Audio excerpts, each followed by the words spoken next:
The Labour Party, Peter Obi, has said Nigeria has continued to struggle since independence because the country's leaders were elected on the basis of ethnicity, religion, and other biases. Mr. Obi spoke on Friday when he appeared as a guest on the American-based television station CNN.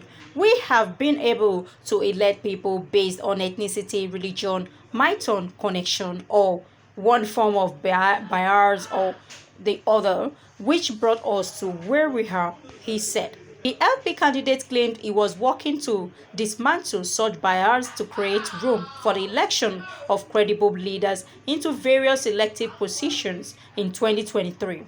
We want to ensure that the criteria for voting people in the next election is based on character, capacity, competence, and commitment to do the right thing. Nigeria is now not just in a physical mess, but it is at the last stage to collapse, Mr. Obi stated.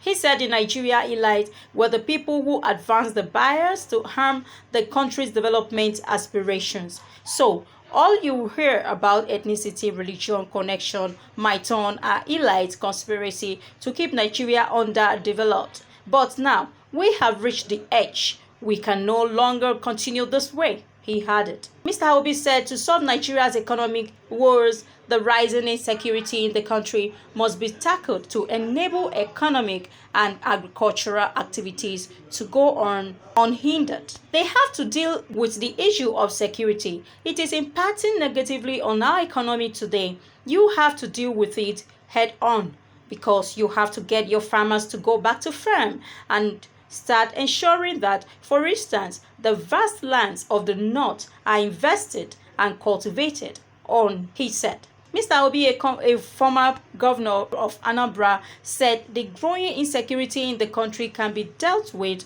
by reorganizing the security architecture and ensuring multi-level policing, which demands that state police be adopted in the country. Mr. Obi said recruiting and equipping more personnel into Nigeria's security force as well as property motivating them as central to fighting insecurity in the country. You have to start pulling people out of poverty as quickly as possible. You have to reduce aggressively the cost of governance and deal with the issue of corruption, he said. He criticized the Nigerian government for not repairing the country's refineries to boost oil production, saying there was no reason the country's refineries should be put to use. There is no reason why we should not encourage the private sector or build refineries and operate them.